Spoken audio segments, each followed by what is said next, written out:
Today we have a very unusual television in front of us. It's something that I never really expected to ever have. It's a Normende branded TV from 1982 and it has a Scart socket in the back. Now Scart was introduced in the late 70s, but this is by far the oldest TV I've had in my collection, and the main reason to get it of course was for the Scart in the back. I'll be very interested to see what it looks like. I haven't turned it on. Normally I turn on and have a look at the picture and form my thoughts on what I'm going to say on the video, but with something this old I don't want to take any chances. I may turn it on and it may be the last time that it ever does turn on successfully, being so old, but hopefully it's got a lot of life left in it anyway. So it's Normende. Normende were a German brand. They were taken over by the French Thomson Group in the early 80s. So this television here was probably under their control when it was manufactured. The model number or name, not sure which one it is, but I'll give you the full detail on the model name. Prestige SK3 Color, Deluxe Color Sonic 2401. Right, so it's 67 centimeters in size. It doesn't strike me as being that big, but it has actually no speakers inside the television case. They're built into the stand. It does have its own matching genuine stand with it, and it will separate from that stand, which won't have any sound from the TV itself, as far as I know, as far as I can tell at this point in time. Right, so the tube's fairly rounded, quite grey compared to the darker tubes of the 90s that I typically like to show, and the ones from the 2000s. So there's the name badge, Normende. There's a little panel here. Now, I don't know if that's going to pop open or what. I don't really know. It's the first time I've had a really good look, and it's the same with this one. It's got a bit of wobble in it, like it could open.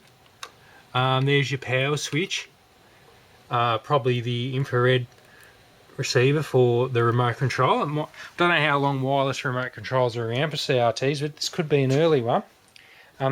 Even just the styling of the TV is rather unusual. It's got a real kind of, I suppose, retro look. I would have expected more of this style from the 70s. And the colouring, a bronze finish. There's the power lead, Australian plug on the end. Let's have a look at the back here. Let's see what they did in the old days. That's probably a genuine sticker there, that Danger High Voltage. There's your label. Made in West Germany, Normende. And let's have a look at the connections here. Now, we know old TVs didn't really have much in the way of connections, but this certainly has its fair share. There's your antenna socket, and there's your Scart, the all-important Scart socket. As I said, I haven't tested this TV. Hopefully it does RGB. I expect it would back then. I think RGB was part of the Scart standard right from the start. And then there's a few more bits here. I think they might be for speakers. Certainly that one with a little speaker diagram. Probably a viewer could tell me what the goes of these two bottom ones are for, but I don't have any real, I don't know what they're for sure, and I don't have any really DIN cables around to plug in. And then up the top here we've got another sort of mystery socket, which I can probably shed some light onto with the accessories that come with the television, which of course is the remote if I can find it, wherever I've put it down. Here's the remote. The previous owner of the TV said this is the second remote he's had for this Normende. It's genuine. Normende 2401. Yep, 2401, that's the model of the TV. And it has seen better days itself too. It looks like it takes a 9-volt battery in there. But I believe it works. While the TV is off the stand, we can have a closer look at the stand and see the label here. Normende Type 0.954A. Here's the cable that plugs in to the TV with a plug that I've never seen before.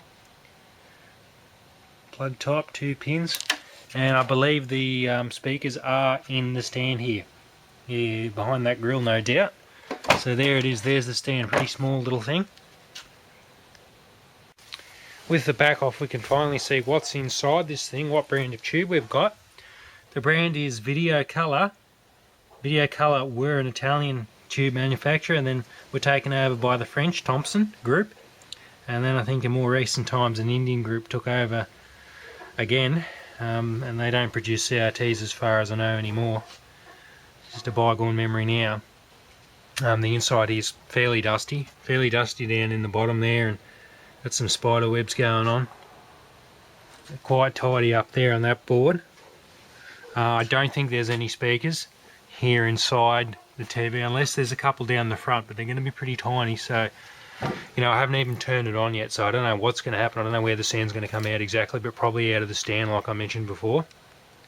Anyhow, I've got to get the compressor fired up and blow some of this dust out, then we'll see what this thing looks like. There is one other device that comes with the TV that is most unusual, and this is the Normende video text adapter. Asking the previous owner about it, it's basically teletext device, an external means to get teletext for the television. So it actually needs its own power. There's its plug. Like, it's got a big massive, fairly big transformer in it. Video text adapter with its model number. Alright, so you got to power it in its own power point, and it has a Scart plug. Has a Scart plug, so obviously that's got to go into the television. Got a fair few pins in the socket, probably RGB in that, and it also has a 4-pin DIN plug which fits into the socket on the TV we just looked at there. That one there, it fits into there, so I might have a go at that later on. Now the base, as I said before, has its own speaker, and it needs to be plugged into the TV to receive a sound. And this is the plug here. A very unusual sort, I've never seen it before. It just slips in here, like so. Okay, we're just about ready to turn it on. Plug it in, give it power. The big moment. And let's see what happens. Let's hope it works. Oh yes, we do have power. We do have a display. Come on. We're not getting any snow here. Anyhow, let me get off camera and I'll see what I can do. Whoop, we've got picture. It took about 20 seconds for it to warm up. It was a bit yellow in colour on the snow there, but now it's become white. It actually looks really clear. This does surprise me. It actually looks pretty good. Showing quite the promise. Very interesting. Righto, we've got to get a console hooked up and see what it does. She's a malfunction. She's got smoke coming out. Oh, poor, that stinks, man. Got to bail out on this one. Oh, what a pity. What a pity. Dear, oh dear, oh dear. Look at the smoke coming out of that. She was still going at the time I turned it off, but oh my goodness. Well, that's not completely unexpected, but that is a shame. That is a shame. That might be one for a project one day. Damn it. Anyhow, I don't think I can really do much in the video any further. I could probably take the back off and have a look inside. Yeah, I'll do that. See if we can see what's burning.